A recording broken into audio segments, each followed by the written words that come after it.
Hi, I'm Zibby Owens, the creator and host of the award-winning podcast that you're listening to right now. Thank you so much, called Moms Don't Have Time to Read Books. It is a daily podcast, 365 days a year, and each day we talk to an author about all of the things related to their career, their book, their life, and more in 30 minutes or less, because who has time? I am now an author myself, although I wasn't when I started this podcast, and you can get my new memoir, Bookends, a memoir of love, loss, and literature, wherever books are sold starting July 1st, and my children's book, Princess Charming. You can learn more about me at zibbyowens.com, but really you're here to learn more about the authors, and that is what we're going to do. Also, be sure to check out all the other podcasts in the Zcast Podcast Network. You can learn more at zcastnetwork.com and definitely check out those shows as well. Lisa Unger is the New York Times and internationally best-selling author of 20 novels, including her most recent, Secluded Cabin Sleeps Six, Last Girl Ghosted, and Confessions on the 745, now in development at Netflix starring Jessica Alba. With books published in 32 languages and millions of copies sold worldwide, she is regarded as a master of suspense. Unger's critically acclaimed novels have been featured on Best Book lists from The Today Show, Good Morning America, Entertainment Weekly, People, Amazon, Goodreads, LA Times, The Boston Globe, Sun Sentinel, Tampa Bay Times, and many others. She has been nominated for, or has won, numerous awards, including the Strand Critics, Audie, Hammett, McCavity, ITW Thriller, and Goodreads Choice. In 2019, she received 2 Edgar Award nominations, an honor held by only a few authors, including Agatha Christie. Her short fiction has been anthologized in the Best American Mystery and Suspense, and her nonfiction has appeared in the New York Times, Wall Street Journal, NPR, and Travel and Leisure. Lisa is currently co-president of the International Thriller Writers Organization. She lives on the west coast of Florida with her family. Welcome, Lisa. Thank you so much for coming back. I'm laughing because Lisa just held up a copy of my book. For coming back on Moms Don't Have Time to Read Books, now to talk about Secluded Cabin Sleeps Six. Hi, Zibby. Hi. You're amazing. I'm kind of daily blown away by you, like just in every sort of, social media platform where I see you and follow you. You're just kind of this amazing powerhouse of energy and love for books. It's moving, actually. It truly is. And your book, Bookends, is like this, is a real love letter to your life as a reader and also as a creator and like kind of this book maven. And it's such a beautiful journey that you've been on with books, like starting from, your moment with Charlotte's Web in the bathroom. Like that really got me, because that was, one of my first loves as a kid as well. Probably everybody, right? So I just really appreciate you and everything that you do. Oh, thank you. That's so sweet, Lisa. That just totally made my day. So thank you for that. People not tell you that every day, because they really should. I mean, it's always nice to hear, particularly when I think I'm interviewing somebody else. Oh, right. Sorry. No, it's fine. It's fine. Well, I mean, books are I do love books so much. I get so excited, and I can't imagine like a life without books, honestly. I mean, yeah. It's like a parallel narrative that I've been living. Do you feel, I do. Right? I feel the same way. I feel that, it's just your life as a reader is so rich. I mean, I'm I don't remember a time in my life before I defined myself as a reader and then as a writer. My mom was a librarian. I think we discussed that. And, she had this great love of story, always, not just books, but also television and film and theater, and it was like her big passion. And my dad, on the other hand, is like an engineer, nonfiction, doesn't want to go to the movies. So like, I just became her kind of companion and all that stuff. And I think I know that it formed me, this kind of love of story. And then like watching my daughter have that same experience, like having her read books that, moved me, like she's reading The Handmaid's Tale, or even something like The Island of the Blue Dolphins, and all these things that like had such, meaning and impact. It's just a continuum, right, of like love for story. And it enriches our lives in just all kinds of ways. Totally true. I haven't actually had that experience where one of my kids has read one of my favorite books and we could talk about it. I don't know. Yeah. Well, what's really trippy is now she's reading my books. Oh. And then we talk about that. What is she, at what stage does she read your books? She just started because, it's funny. I was just like, she didn't really ask for a long, she's 16 now. So she didn't really ask for a long time. And then she kind of was like, well, when do I get to read your books? And I kind of had to think about that, because they're dark, and I'm the kind of mom who's like, when I'm reading aloud from Harry Potter, to her when she was little and the books do get dark, like I was just like editing, like verbally editing. I was reading. So like my parents never censored my reading or my television viewing or anything like that. But I, very much so did that with her. And so I was like, well, I don't know. I'm like, let me think about it. And then she's like, Mom, all my friends are reading your books. It's like, okay, fine. So then, yeah. So then I just let her start reading, and just the conversations that I have with her are so fascinating. The way she experiences my characters, and then like the things that, she said the other day, like she just started reading Secluded Cabin Sleeps Six. And she was like, I just, there's so much in there that, is from us, is from our life. And like, I hear your voice. And I found that kind of moving because I feel like, she has these pieces of me that she'll always have. And, like, I think that there's something about that's moving about that I didn't expect. Interesting. Yeah. I do feel like if you are able to write, whether it's a book like this that you have out now or just diary scratches or something, these are at the end of the day, they're what we leave behind. So right. True. It's not our clothes or, this bracelet or something, but it's the words written or by the people that I've loved that I cling to, like talismans. Yeah, it's the story, the stories that we tell of our lives are the things that we pass down. Like that's our truth. You said something in your memoir, like at the beginning, you were like, well, this is how I remember it. And maybe you were there and you remember it differently, but this is the life that I have held, right? Like this is the life that I have held and that I am giving to you in this way. And I think that there's something so important about that because, life, you could have this experience with, your siblings or other people in your family, and everybody's going to walk away with it carrying a different story, a different version of that moment. And, yours is important, whatever it is, whether somebody comes like, it didn't happen that way, or I didn't feel that way about it. Like, okay, that's you. But this was this was my piece to bring forward. And I think it's so valuable if you can put that down and, have it for, whoever wants to read it later, your child, your grandchild, their child, and it's just it's a greater legacy than anything that you could ever leave. Meanwhile, I can't get even my mom to listen to my podcast.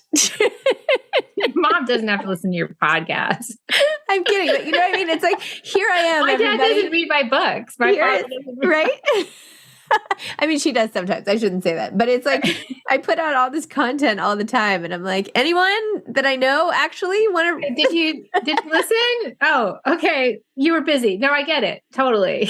Wait, so what do you think your daughter found that was you in Secluded Cabin Sleep Six? Like, what do you think she was responding to? I'm not really sure because I asked her I asked her specifically, what was it that, we usually after she finishes, we sit down and have like kind of a long talk about it. And I asked her specifically, what is it that you felt, resonated with you about me? And she was like, I don't know. I mean, typical 16-year-old answer, right? I was like, okay, well, think about it and let's talk about it later or whatever. So when I have that deep conversation with her about Secluded Cabin Sleep Six, I'll hit you back. Maybe for the conversation to be continued. Yeah, to be continued. We could like patch her in, Exactly. Be like, so Ocean. Why don't you talk about where you came up with the idea for Secluded Cabin Sleep Six and what it's about for people who are in the mood for one of your new books? Yeah. So usually there's like one germ, but in this case, there was a couple of things that led me to start hearing the voice of Hannah, which is really the major voice that led me through the story. Although Henry was a really big part of it as well for me. And so it was an ongoing obsession that I have with DNA testing. I have stopping short of actually testing my own DNA. So that's that's another part of the story. It's another podcast, actually. But I've been really obsessed with the idea of this and the industry surrounding it, and how the information is being used or how it could be used, and how it ties into some kind of dark historical things that make me, a little bit uncomfortable, and just all the various layers of it. So much in much the way Last Girl Ghosted was about online dating, and, Confessions on the 745 had a lot to do with social media.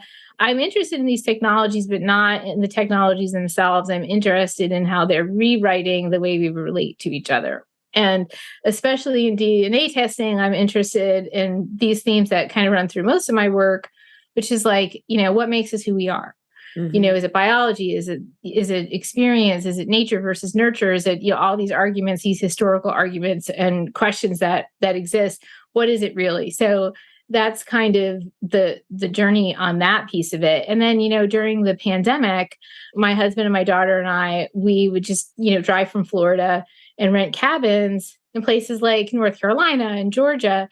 And we would rent these like secluded cabins in the woods, and they were beautiful, beautifully appointed, very comfortable, lots of fun hiking, all kinds of great, sort of socially distanced stuff that we could do at the time. But, like, it's very difficult for me to go on vacation. Like my brain never stops, like it never stops working. Right. So I was like, I was in this beautiful cabin. I was thinking to myself, I'm just curious about that door code, like, does everybody get the same code, or is it a different code for every person? And then I was like, sitting outside enjoying like the beautiful outdoor fireplace, and like some strange man comes driving up on a gator, and he's like got this long gray hair, baseball cap, and he's like, I check in on the property for the owners from time to time. I was like, oh, do you? Wow. Great. so there was that. So there was that whole piece. And, just kind of the way, the isolation, the quiet, and there again, too, another big theme that runs through a lot of the books is like this nature theme, right? Like the imperviousness of nature, like it just kind of stands witness to all the folly that we participate in as people, the good, the bad, and the ugly, right? So like there was that kind of piece that came into it. So when you first open Secluded Cabin Sleeps Six, you're at a Christmas gathering with Hannah and her family, and a secret Santa delivers a mysterious package. Everybody opens it. When they open it, it's a DNA testing kit. Nobody in the family has any idea where it came from, and everybody has a different reaction to the gift. And then, fast forward a few months, Hannah and her brother, Mako, their spouses, their family friend, and her mysterious new boyfriend are all headed out to a secluded cabin in the woods, a luxury cabin for some much needed R&R, a big disconnect from the very hectic, like sort of technology addled modern life that they're experiencing. And Hannah's her first time away from her child, so there's a lot of tension there for her. And they are hauling with them all kinds of baggage in the form of secrets and lies. And there's a mysterious guest who is lingering sort of outside in the periphery, and this stranger is running a dark agenda of revenge. And there's a storm brewing, and of course, cell phone service is spotty, and what could go wrong? It's gonna be fine, really.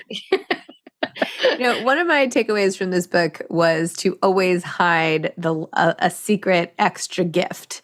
That's such a good idea anyway. Like after the kids finish opening everything, just being like, actually, there's more, Because there is that moment, and Hannah talks about it. It's like there's that moment after every mom knows, right? Every parent knows like the crush of like the holiday season, right? And like all the effort that we pour into it and everything. And it's like, the big meals, the gatherings, the gifts, all of it, right? If you're fortunate and blessed in that way. And then there's a moment where, and usually it's pretty early on Christmas Day, right? Or whatever holiday you're celebrating. It's usually pretty early on that day when you're like, okay, wow, like now it's over, right? So like to prolong that like moment, like to have the one more thing that's hidden, I think is a good plan for everyone. It's sort of like cooking. It's like it takes so long to do everything, and then you eat it in like 2 seconds, and that's it. Yes. And then you just have to clean it up, Yeah. right? And then everybody's standing on doing the dishes for the next hour. Yeah. You're like, "Oh, no, but that like 10 minutes, that was great." That was great. It was so good. The turkey was a little dry, but still, it was good. I found it really interesting the way you wrote about all of the different relationships. There are a lot of different contingents here, and Mm. siblings, in-law, like all of it's such those relationships can be very fraught, especially as siblings change over time and bring in new people. And I just loved how you wove that all together and really examined that a little bit more, especially before the holidays are upon us. Yeah. I mean, and I think that that's something that, I tend to do. I feel like there's this vision of the family, right? Like there's this idea that we're kind of sold, right? Like there's the table of, the gathering of all your relatives, and it's all like joy and laughter and support and all of that. And it's kind of, it's a tiny bit of a fallacy. I mean, I don't know any, I don't know any families like that. And it's just sort of like there's always this subterranean life to every family, the way relationships twist around each other, and the way, when you bring the new spouse in to the mix, how all of a sudden, his or her perspective on your family, makes you see things that you did not see before, which is the case a little bit with Bruce and Hannah. There's so much dysfunction that we kind of take for granted in our families because we just didn't know any better. We thought everybody's family was like this. And so when you bring that other person in and all of a sudden that person is like, whoa, wait a minute, like, no, this is not how we're moving forward. And it creates this really interesting conflict, and it either solidifies the spousal relationship, and as a consequence the extended family or the family of origin relationship has to take a step back, or it breaks up the marriage. And so it's just kind of, I find those kinds of dynamics to be very interesting. Also, just the idea that, you have your family of origin, and you think of your parents and your aunts and your uncles and your cousins and all of that, like as this very like, solid and known unit of people, right? But like you meet somebody and you're not biologically related to that person, you fall in love with that person, you form a bond, and then you start creating, your own children together, and then you are the family of origin. And your child looks to you as this solidified thing that always was, right? And without ever thinking like, well, why did you choose this person? Or what was your experience or whatever? And it's like that choice, you choose these people to be part of your life, your friends, your spouse, you choose people to be part of your life. And then they become as important, as influential as the biological relationships that you have as a child. My version of your, catastrophizing every time you're in a cabin situation is like setting up these impossible predicaments in my head. Like just what you're saying, like, okay, what if my brother and my husband were both nominated for an Academy Award at the same time? And then I like go down this whole path. Where would I sit? Would they both want me to come? Like, who would I root for? How could I root for them both at the same time? Like, would someone get mad at me? Anyway, I mean, it's like a complete useless, Yeah. worry, but. And we do that. I mean, of course we do, like we all do that. Like that's the way the brain works, right? Like you can bring yourself into presence, like, with meditation in your breath, but basically you're always time traveling. You're either in the past, ruminating on things that happen, or you're in the future worrying about, what will never happen. You future tripping, creating bizarre scenarios that will never come to pass, probably. And, and I always think that like, it's such an interesting like sort of revelation I had about the pandemic, you know, like when that first happened and it was like such this moment of like, oh my God, like this thing is happening and it is unbelievably scary. And I was thinking to myself, okay, so in December of 2019, of all the things that I worried about Yeah, I forgot this a one. global pandemic never once entered my mind. Like the fate of the planet and the world, like it never once kind of was like, oh yeah, I mean, we all worry about our various, you know, global things, but like that was definitely not one of them. Like, so I was just like reminded that my powers of prediction are absolutely abysmal, like terrible, right? So I just try to comfort myself with that whenever I'm like future tripping. It's like, okay, this horrible thing could happen, but this wonderful thing could happen too, you know, and you can kind of balance yourself out that way. But That's I mean, true. That's or you just write it, or you just write a book about it and rise it all onto the page. So that's usually how I manage it. I do feel though that once I've worried about it, I can stop worrying about it. Do you know what I mean? Right. Like, okay, I've worried about that. Now I can move on. And then if it doesn't happen, I'm always so pleasantly surprised. Like my husband thinks I'm a pessimist, but I'm like, it's not really pessimism. I hope for the best. I really do. It's just I'm prepared for the worst and always pleasantly surprised if the worst doesn't happen. Yeah, I agree. I'm with you on that. Yeah, that's a nice way to live. How long did it take you to write this book? A first draft of a novel usually takes about 9 to 12 months. And this is about that for me. Yeah. And so what is coming next?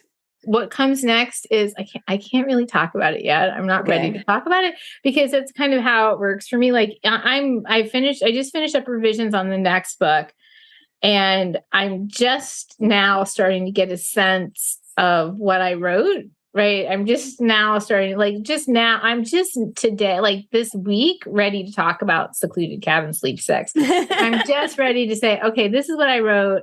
And this is what it meant to me. And this is, you know, these are the layers of it and whatnot. And, but it takes that year for me to kind of reflect and write something else and have the distance from the next book before I'm ready to talk about it. And also it's like, you know, I just have this thing about never talking about the book until it's completely done. Because I feel like it drains the energy from it. Okay. I won't say a word. Yeah, it's, you know, it'll be a psychological thriller. Bad things will happen. You'll be scared. You'll stay up late turning the pages, I hope. So that's great. What I can tell you. We'll see what your daughter has to say about it. That's right.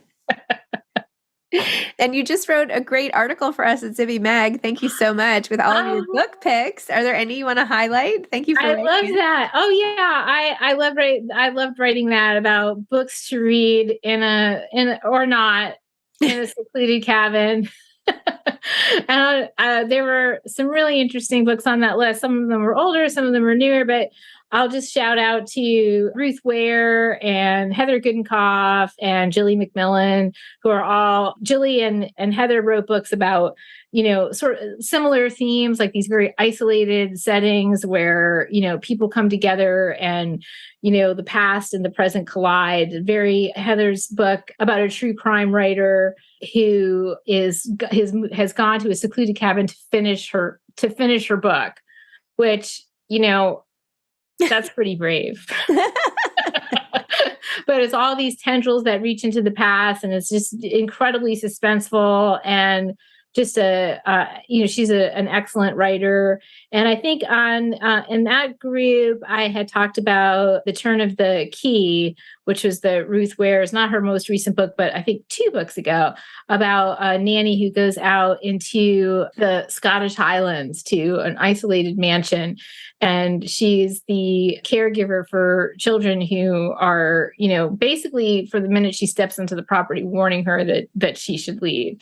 And it's this really cool juxtaposition of like a very old school kind of a haunted house vibe, but, you know, the house is controlled by this system called Happy.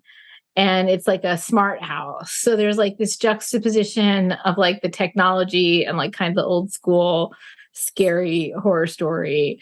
And Jilly McMillan's book, The Long Weekend, was about a group of women who they've gone out to a house in the countryside of England, and they're waiting for their husbands to arrive the next day. And when they arrive, there's a gift basket, and the gift basket is from a friend. And there's a note that says, one of your husbands have been murdered. And they're completely isolated. They can't reach any of their husbands. And it's about how these friends, all their like sort of interconnectedness with each other and their spouses. And it's like very layered and super fun. So yeah, those are just a few of the books on the list. I don't have as high a tolerance of fear as you do, I think. Probably not. My tolerance is way lower. My sleep is affected intensely. Well, I suggest that if you do go to a secluded cabin for some R&R, you do not bring any of the books on my list to that cabin. You've already read mine, so sorry about that. But, just guess what? I am not going to go to a secluded cabin. That's it. That's the end of secluded cabins. Sorry. In fact, we were just at our retreat a couple of weeks ago up in Innis at this beautiful resort called Innis, and they have these like 20 cabins and then just a couple hotel rooms.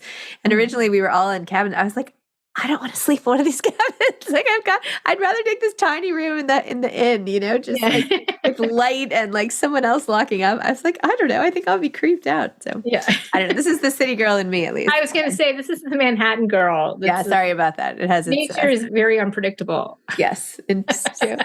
Okay, last question is: if you could pick and fill a cabin with 6 people for a dream vacation, maybe not where terrible things happen, who would you stick in the cabin with you? Actual people. Like a vacation that I would actually enjoy?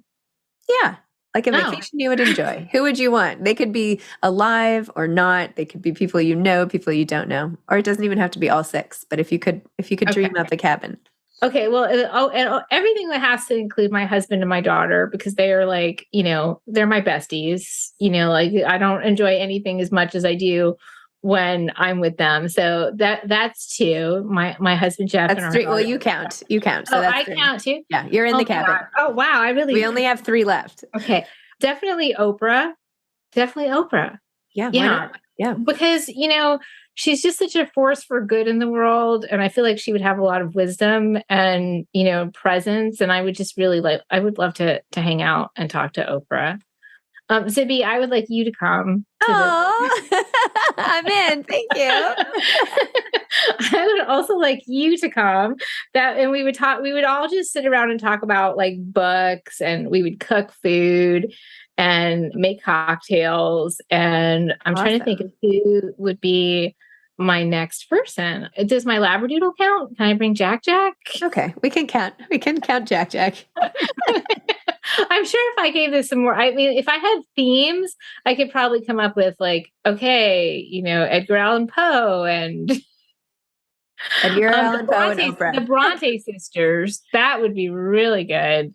I would always wanted to talk to them about just not only their novels, but just their lives, which are so interesting. And like, being a writer, a female writer during that time and all, and all of that.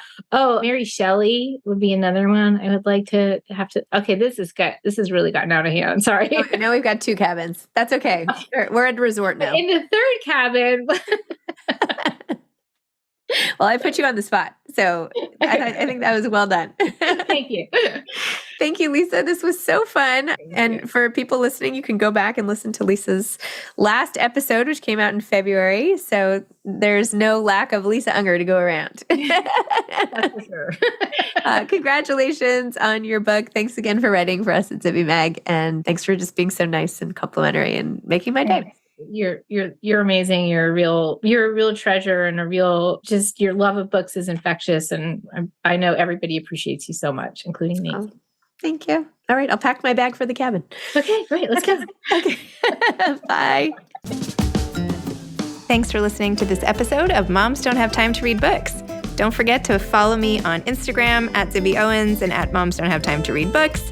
Also sign up for my newsletter at zibbyowens.com and sign up for my virtual book club and meet lots of authors on Zoom every other week. Thanks so much to Steve and Ryan at Texture Sound for the sound editing. And thank you to Morning Moon Productions for providing this fantastic intro and outro music.